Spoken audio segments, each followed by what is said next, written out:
राजीपाड़ा सरना प्रार्थना सभा मिराल के तत्वाधान में आयोजित सरना प्रार्थना सभा में उपस्थित आज के मुख्य अतिथि दादा मरुराव, मुख्य वक्ता दादा राणा प्रतापराव, मेघुदा नारायणराव, रायमुनी दी, राष्ट्रीय प्रचारिका दीदी रेणु तिर्की और इस सरना प्रार्थना सभा में उपस्थित हमारे तमाम आयु बाबा भाई बहन और इस कार्यक्रम को विशेष रूप से आयोजित करने वाले हमारे इस गांव के पहान राजू तिर्की, मुख्य संरक्षक जो हमेशा सिर्फ मिराल के लिए ही नहीं पूरे समाज के लिए हमेशा तत्पर रहने वाले दादा कमल तिर्की, अध्यक्ष दादा अमित तिर्की, उपाध्यक्ष रेखा तिर्की, संतोष किस्पोट्टा, जुलिता तिर्की, राहिल लकड़ा, अशोक उराव, अजय तिर्की, जौनी तिर्की, सीमा मीना तिर्की, छोटन तिर्की, सोनामती तिर्की, पूनम तिर्की, सबों को तहे दिल से धन्यवाद इतना सुंदर आयोजन के लिए, क्योंकि ये एक एक लोग सिर्फ इस आयोजन के लिए नहीं बल्कि इस गांव को हमेशा समेट के रखने के लिए हमेशा तत्पर रहते हैं, जिसके लिए आज हम लोगों को ये शुभ दिन देखने को मिला। तो आज ये सरना प्रार्थना सभा आज पूरे देश पूरे दुनिया को एकजुट करने के लिए आज एक सफल रूप में हम लोगों के बीच आया, क्योंकि आज तक आदिवासी समाज जो इतना सुंदर समाज है लेकिन कई कारणों से ये बिखरते जा रहा था, आदिवासी अपनी पहचान को खोते जा रहा था, इसकी जो विशिष्टता थी वो खत्म होते जा रही थी, लोग हम लोगों को अपने ही नज़र से गिराने का काम कर रहे थे।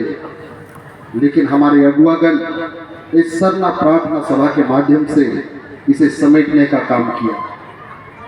आज के समय में आदिवासी समाज के सर्वांगीण विकास के लिए बहुत सारी चीज़ों की जरूरत है।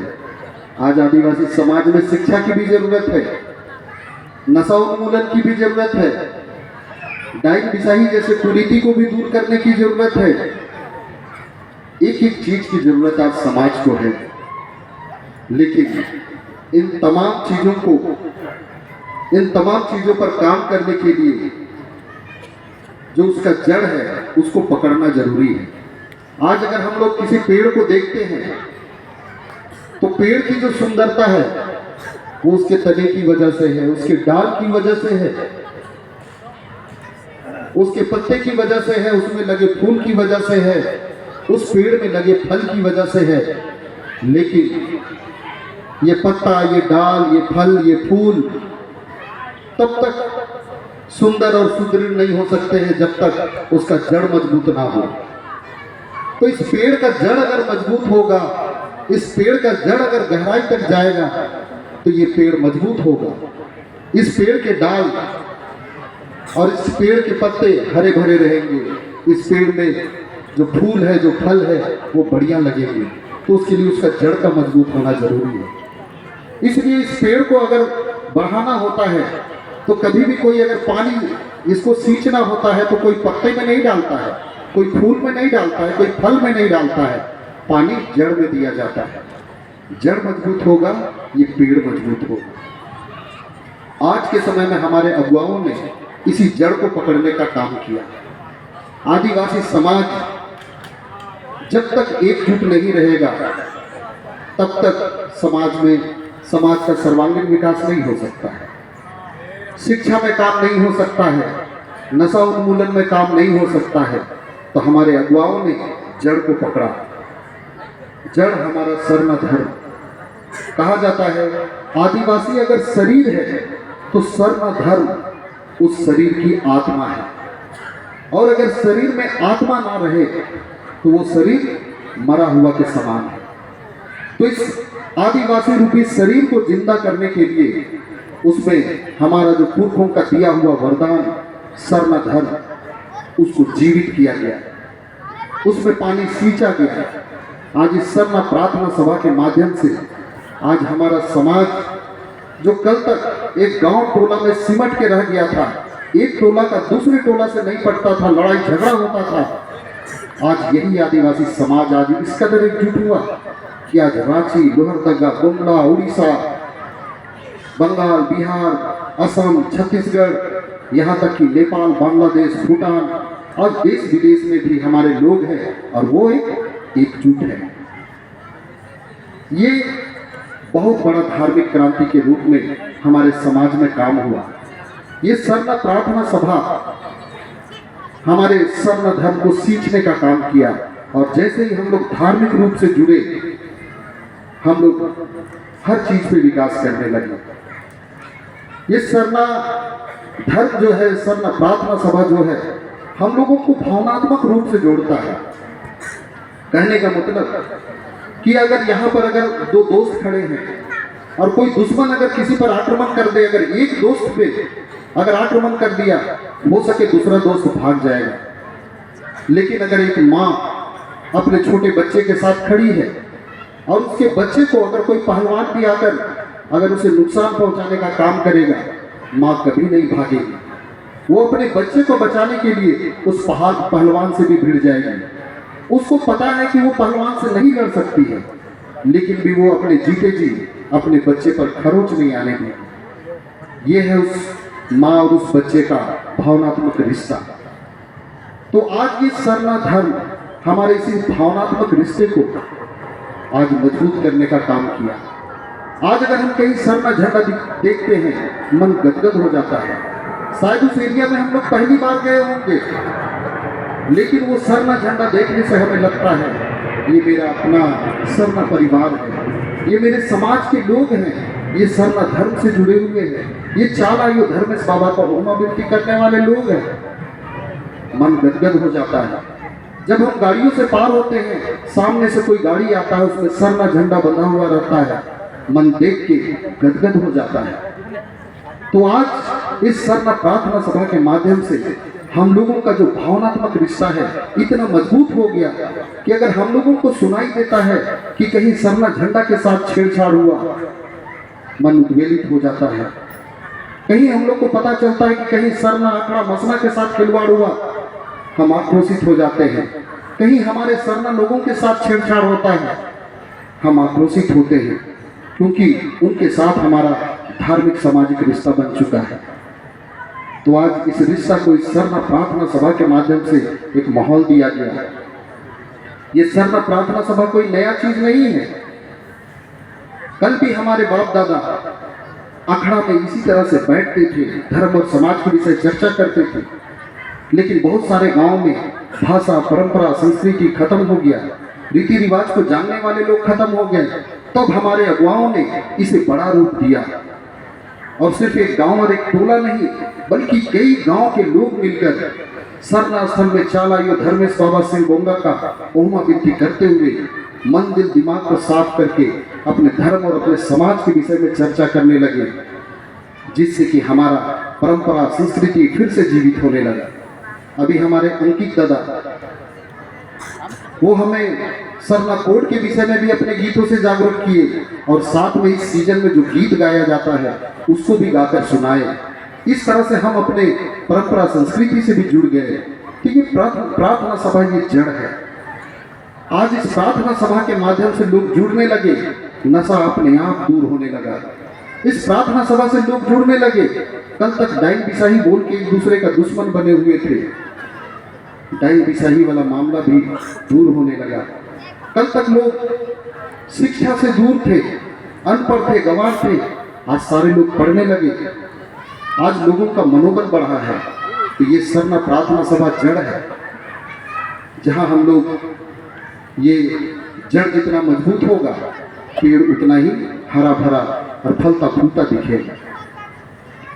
तमाम लोगों से हम लोग आग्रह करना चाहेंगे कि बिफे का दिन आधा घंटा के लिए ही सही, 1 घंटा के लिए ही सही, हम लोग को सरना में इकट्ठा होना है।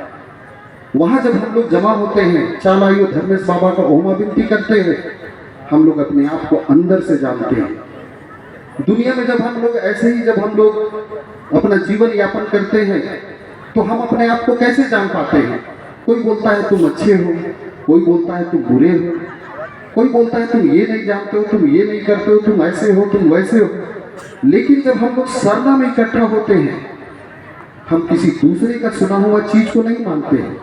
हम वहाँ निश्चल पवित्र होकर जब हम चालायु धर्मेश बाबा के चरण में जब हम लोग बैठते हैं तो वहाँ हम लोग अपने आप को अंदर से जानते हैं। क्योंकि हम क्या है नहीं है वो हमसे बेहतर कोई दूसरा नहीं जान सकता है। लेकिन दुनिया के उधेड़ बुन में हम लोग कभी आत्ममंथन नहीं कर पाते हैं। लेकिन जब सरना में इकट्ठा, जब सरना में हम लोग शांतिपूर्वक बैठते हैं, भजन करते हैं, चालायु धर्मेश बाबा में लीन हो जाते हैं, तो हम लोग आत्ममंथन करते हैं। खुद को हम लोग अंदर से जान पाते हैं, हम कहाँ अच्छा कर रहे हैं, हम कहाँ बुरा कर रहे हैं, कहाँ हमको और करना चाहिए, कहाँ हमको करना चाहिए लेकिन हम नहीं कर पा रहे हैं। इस तरह से चिंतन मंथन करते हैं। और जब उस सरना में जब कोई इस तरह से चिंतन मंथन करता है तो वहाँ से एक नए रूप में वो निकल कर सामने आता है। कल तक कोई मतवार पिता रहा होगा, कोई बदमाश भाई रहा होगा, लेकिन सरना प्रार्थना सभा में जुड़ने के बाद वही व्यक्ति घर में एक अच्छे पिता के रूप में है, घर में अच्छे भाई के रूप में है, घर में अच्छी बहन के रूप में है, घर में अच्छे माँ के रूप में है। तो वही हाथ है, वही पैर है, शारीरिक बनावट के हिसाब से हम वही हैं, लेकिन अंदर से कुछ ऐसा बदलाव आता है कि हम लोग कुछ नए हो जाते हैं। और उसके बाद अपने आप हमारा खुद का भी विकास होता है, हमारे घर परिवार का विकास होता है, हमारे समाज का विकास होता है। कल तक आदिवासी समाज को इस रूप में जाना जाता था कि आदिवासी समाज नशा करने वाला, आदिवासी समाज एक दूसरे से लड़ने वाला, आदिवासी समाज ऐसा है वैसा है। लेकिन आज आदिवासी समाज के रूप को आदिवासी समाज को बड़े ही आदरपूर्वक देखा जाता है। आज हमारी जो मान्यताएं हैं उसको दूसरे लोग भी जानना चाहते हैं, समझना चाहते हैं। आज अगर वो सरना आ जाए तो वहाँ वो नतमस्तक होते हैं। तो हमारे पुरखों ने बहुत सुंदर व्यवस्था बनाया है, बहुत बढ़िया बढ़िया चीज़ हमें दिया है। लेकिन कल तक हम लोग इस चीज़ को नहीं जानते थे, आज जान रहे हैं। आज अभी भी हम लोग 5% जाने होंगे उनके विषय में, 10% उनका रास्ता को पकड़े होंगे, लेकिन अभी भी हम लोग मन से गदगद हो गए हैं। कहा जाता है मन के जीत हारे हार, मन के जीते जीत। कल तक हम लोग मन से हारे हुए थे, आज हम लोग मन से जीत गए हैं, इसलिए हम लोग आगे बढ़ पा रहे हैं। तो बहुत सारी बातें हैं, और भी वक्ता होंगे, समय होने से और भी बातें होती, लेकिन जितनी भी बातें रखी जाती है हम एक एक भाई बहन से आग्रह करेंगे इसको गांठ बांधें और इसको सिर्फ अपने तक सीमित नहीं रखें, इन बातों को और तक पहुंचाए। हमेशा जुड़ कर रहे, जड़ से जुड़ कर रहे। कोई भी अगर पेड़ है, पेड़ से अगर डाल कट के अगर अलग होता है तो पेड़ नहीं सूखता है, डाल सूख जाता है। इसीलिए हम लोगों को हमेशा अपने समाज से जुड़ के रहना है। अगर हम समाज से अलग होते हैं तो समाज को तो नुकसान नहीं होगा, नुकसान हम लोग को होगा। इसलिए हम लोग समाज से जुड़ के रहेंगे, हमारा समाज इसी तरह से सुंदर हरा भरा लहलहाता दिखेगा। ये एक एक लोगों की जिम्मेवारी है। निश्चित रूप से चालायु धर्मेश बाबा का आशीर्वाद लगातार हम लोगों को मिलेगा। और जहाँ तक है हम लोगों को जितना मिलना है वो एक तरह से हम लोगों को दे चुका है, हम लोग उसको ले नहीं पाते हैं, हम उसको पहचान नहीं पाते हैं। जिस दिन हम लोग पहचान लें, निश्चित रूप से हम लोगों को आगे बढ़ने से कोई नहीं रोक सकता है। तो इसलिए हम लोग बृहस्पतिवार का जो पवित्र दिन हम लोग का पुरखा लोग ठहराया, उसके चलते वो लोग बिफे का दिन में हार कोड़ी नहीं करते हैं, बिफे का दिन में बेटी विदा नहीं करते हैं कि किसी भी हाल में। बाकी दिन हम लोग जितना भी खेत खलिहान में खट ले, शादी ब्याह में जितना भी नाच डेग ले, लेकिन बिफे का दिन एक दिन हम लोग चालायु धर्मेश सिंह बोगा के नाम से हम लोग एक जगह इकट्ठा होंगे। तो इस दिन का महत्व को समझना है, इस दिन के लिए जो आधा घंटा 1 घंटा देना है उस महत्व को समझना है। निश्चित रूप से वो आधा घंटा 1 घंटा आपके जीवन में टर्निंग पॉइंट लाएगा, आपके जीवन को बदल के रख देगा।